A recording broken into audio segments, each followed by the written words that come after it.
ফেসবুকে স্ক্রোল করতে করতে হঠাৎ আপনার কাছে নোটিফিকেশন এলো একটা কম্প্যারিজন স্টাডি। 10 ইয়ার্স ব্যাক আপনার একটা ছবি এসছে, আর তারপরে নাও আমারও সেদিকে এসেছিল।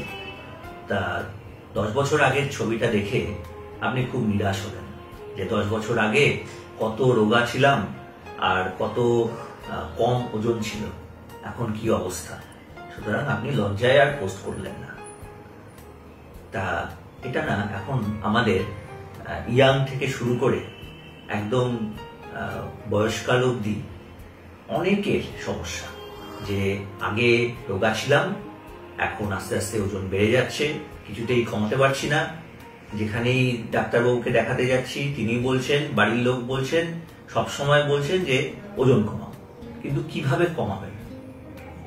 তা এই বিষয় নিয়েই আমরা আজকে কথা বলবো। নমস্কার, আমি doctor Rajib Sikdar, preventive medicine specialist. আজকে আমাদের টপিক হলো কি করে রোগা হবেন।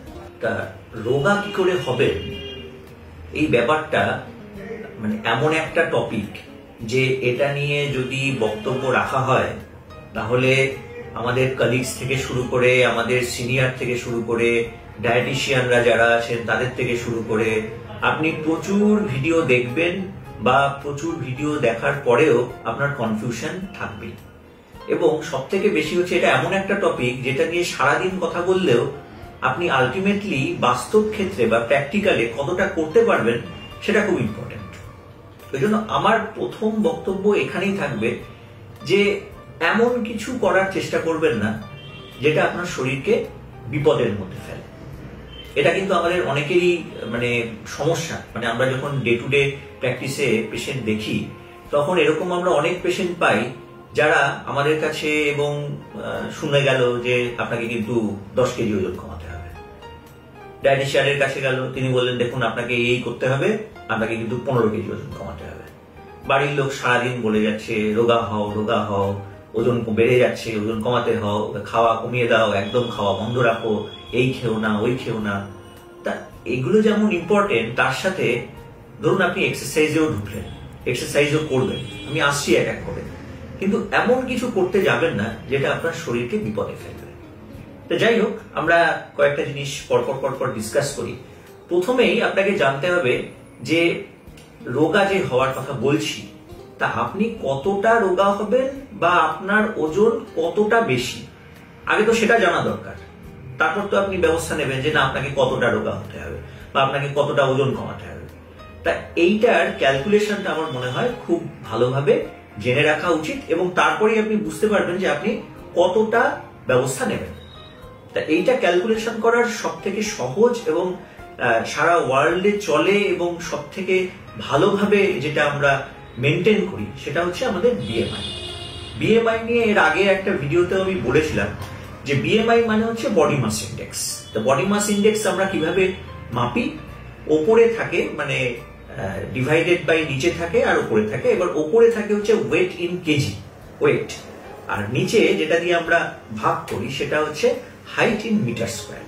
তা এই দুটোকে যদি আমি ঠিকঠাক করে মেনটেন করে, একটা রেশিও আছে, রেশিওটা হচ্ছে এইটা বিএমআই যদি মোটামুটি 18.5 থেকে 24.9 বা আমি 25ই ধরলাম, মানে 18.5 থেকে 25 এর মধ্যে যদি আপনার বিএমআই বেরোয় তাহলে আপনি ধরে নিতে পারেন যে আপনি ভালো ওয়েটের মধ্যে আছেন।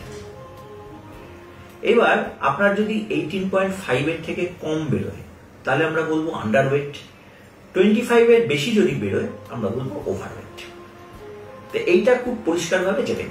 এইবার আপনি নেটে সার্চ করলেই আপনি পেয়ে যাবেন যে আপনার বডি ওয়েট যদি সাপোজ ধরুন আপনার হাইট হচ্ছে 5 ফুট 6 ইঞ্চি, তাহলে আপনার বডি ওয়েট কত হওয়া উচিত এবং কত হলে বেটার। তাদের ক্ষেত্রে আমরা বলি 60 থেকে 65 কেজি হলে বেটার। তা এই যে রেশিওটা, এই রেশিও সবসময় কত বডি ওয়েট হওয়া উচিত অ্যাকর্ডিং টু হাইট সেইটা মেনটেন করা হয় বলে বিএমআই দেখলে আপনি মোটামুটি বুঝে যাবেন যে আপনার কতখানি ওজন কমানো উচিত এবং ঠিক সেভাবেই আপনি মেনটেন করবেন। এটা হচ্ছে এক নম্বর। আরো একটা রেশিও আমরা দেখি যেটাকে আমরা বলি waist hip ratio. Waist hip রেশিওর থেকে বিএমআই অনেক বেশি স্ট্যান্ডার্ড, সুতরাং ওয়েস্ট হিপ রেশিও আগে আমরা দেখতাম, এখন বিএমআই কে ধরে চললেই বেটার। তা এটা বুঝে গেলেন যে কতটা ওজন কমাতে হবে। এবার আসি যে ওজন কমানোর জন্য কি কি করতে পারেন। তা প্রথম হচ্ছে ওজন কমাতে গেলে আপনাকে প্রথম যেটা করতে হবে সেটা হচ্ছে এক্সারসাইজ। এক্সারসাইজ আপনার কিরকম বডি ওয়েট আছে তার সাথে মেনটেন করে, অনেকেরই ধারণা আছে যে হাঁটলে প্রচুর ওজন লস হয়। হ্যাঁ, হাঁটলে অবশ্যই আমাদের জন্য ভালো। হাঁটার ভিডিও বা হাঁটার যে ভিডিওটা আমি বলেছি সেখানে আপনি হাঁটার ব্যাপারে ভালো করে দেখে নেবেন। সেখানে কিন্তু পরিষ্কারভাবে আমি বলে দিয়েছি যে আধ ঘন্টা ব্রিস্ক ওয়াকিং, তাতে আপনি পার্টিকুলার একটা ক্যালোরি লস করতে পারবেন। এটা কিন্তু হার্টের জন্য, কার্ডিয়াক এক্সারসাইজের জন্য খুব ভালো। যারা ট্রেডমিল করেন তারা বুঝতে পারবেন যে কার্ডিয়াক এক্সারসাইজে আমরা পার্টিকুলার একটা হার্ট রেট রিচ করি, সেই হার্ট রেটটাতে হাঁটলে পরে আপনি কিন্তু খুব ভালো কার্ডিয়াক এক্সারসাইজ করতে পারলেন। কিন্তু হেঁটে প্রচুর ওজন লস হবে এই ধারণা কিন্তু ঠিক নয়। হ্যাঁ, ওজন লস হবে, একটা মিনিমাল পার্ট। এবার আপনার যদি দেখা যায় 10 কেজি ওজন কমাতে হবে, তাহলে আপনি শুধু হেঁটে কি ওজন লস করতে পারবেন?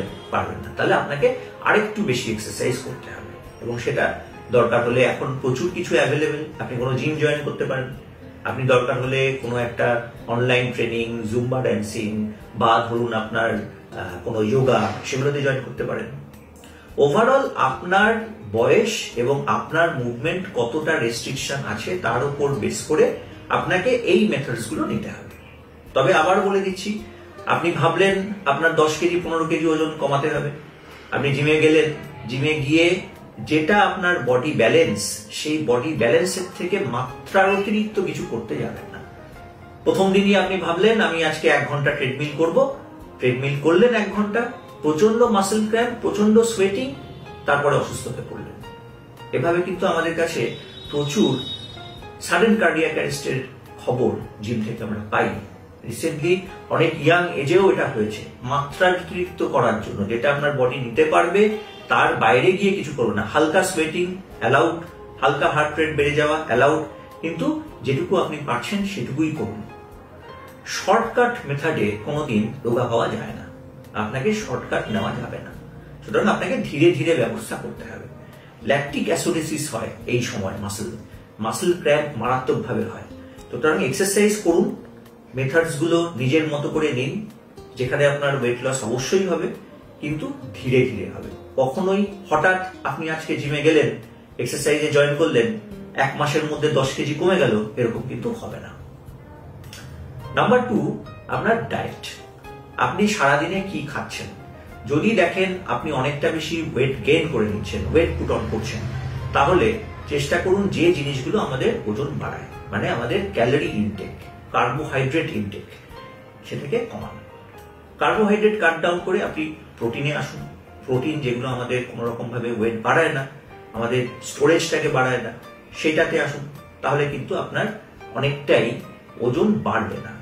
ওজন যে হঠাৎ করে কমে যাবো আমি সেরকম বলবো না, কিন্তু ওজন বাড়বে না, আস্তে আস্তে ওজনটাও কমবে। এখানেই চলে আসছে বেশ কিছু প্রোটিন শেকস, সেটা অনেকে ইউজ করে। প্রোটিন নর্মাল যেগুলো আমাদের মার্কেটে পাওয়া যায়, অ্যানিমাল প্রোটিন, সেগুলো ইউজ করেন।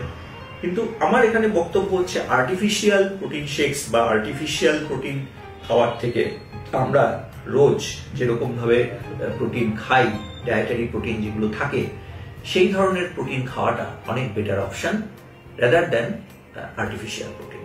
যাই হোক, এইটা একটা মানে বিভিন্ন রকম কন্ট্রোভার্সির জায়গা বলতে পারেন, কিন্তু আমি বলবো যে চেষ্টা করুন যেগুলো আমাদের নর্মাল, ন্যাচারাল এবং অ্যানিমাল প্রোটিন সেগুলো ইউজ করা, বা প্ল্যান্ট প্রোটিন সেগুলো ইউজ করা, এবং কার্বোহাইড্রেটটাকে কাট ডাউন করা।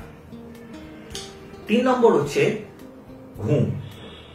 খুব ভালো করে যদি কেউ 6-7 ঘন্টা ঘুমোয়, তাহলে কিন্তু তার অবশ্যই ওয়েট ভালো রিডিউস হয় এবং প্রপার ভাবে রিডিউস হয় ধীরে ধীরে। মানে আপনার শরীরের ব্যালেন্সটা ঠিক মতো থাকছে, খাওয়া, ঘুম, এক্সারসাইজ, এইটা একটা পার্ট।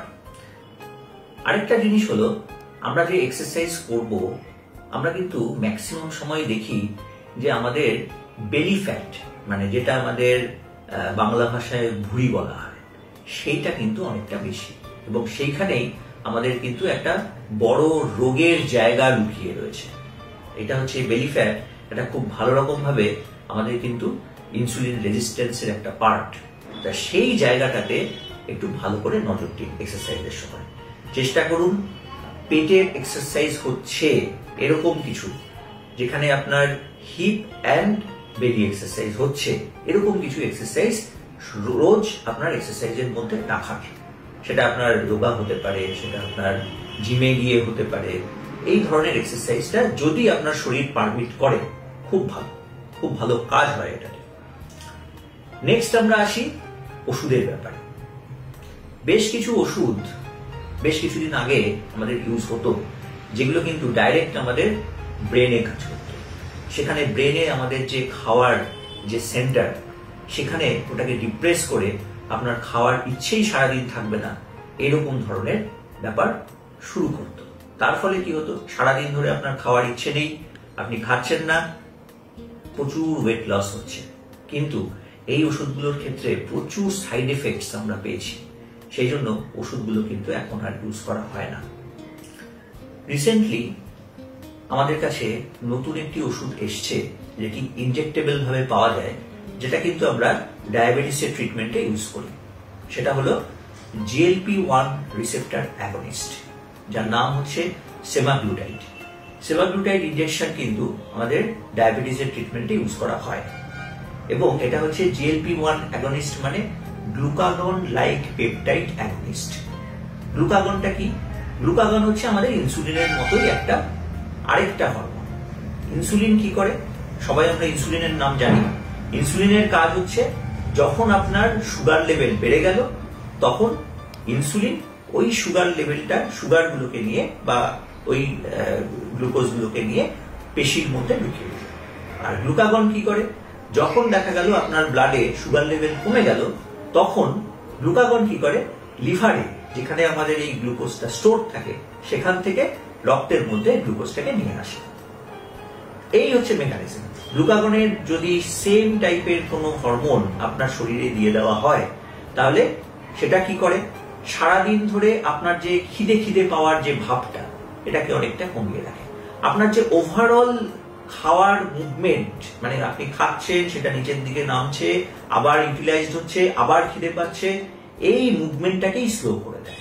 তার ফলে কি হচ্ছে, সারাদিন ধরে আপনার খিদে কম, আপনার শরীরে গ্লুকাগনের মাত্রা বেশি হচ্ছে, সেটা আস্তে আস্তে আমার লিভার থেকে কিছুটা গ্লুকোজ নিয়ে এসে রক্তের মধ্যে দিচ্ছে। তার ফলে কিন্তু আপনার শরীরের মেনটেনেন্সও হচ্ছে, আবার তার সাথে সাথে গ্লুকোজটাও বাড়ছে না। তার ফলে কি, আপনার ওয়েটও কম হচ্ছে। তাই এই যে সেমাগ্লুটাইড বেসিক্যালি এখন বাইরের দেশে, আমাদের দেশে ইউজ হচ্ছে, কিন্তু সত্যি কথা বলতে এটা কিন্তু খুবই কস্টলি একটা ইনজেকশন, যেটা সবার পক্ষে নেওয়াটাও একটু মুশকিল। এবং আমি পার্সোনালি বলবো, একটু সময় দিয়ে, একটু যে মেজার্স গুলো বললাম সেগুলো মেনটেন করে, একটু খেটে ওজন কমান। শর্টকাটে যাবেন না। শর্টকাটে গিয়ে কোনোদিন খুব ভালো রেজাল্ট পাওয়া সম্ভব নয়। চেষ্টা করুন ধীরে ধীরে ওজন কমুক, আপনার শরীরের সমস্ত ব্যালেন্স মেনটেন হোক। যেগুলো বললাম সেগুলো মেনটেন করুন। সবকটা নিয়ে যদি মেনটেন হয়, আমার মনে হয় যে ওজন কমানোটা যেটা হবে, সেটা দেখবেন আপনার শরীরের মধ্যেই দেখতে পাবেন। প্রত্যেকটা মেজার্স, প্রত্যেকটা ব্লাড রিপোর্টস ভালো আসছে, লিপিড প্রোফাইল ভালো এসছে, থাইরয়েড ভালো আসছে, ভিটামিন ডি ভালো আসছে, সুগার ভালো আসছে, ইউরিক অ্যাসিড ভালো আসছে। তার সাথে সাথে আপনি ওয়েটও কমাতে পেরেছেন। সবকটাই কিন্তু একসাথে হবে। সুস্থ থাকুন, ভালো থাকুন, নমস্কার।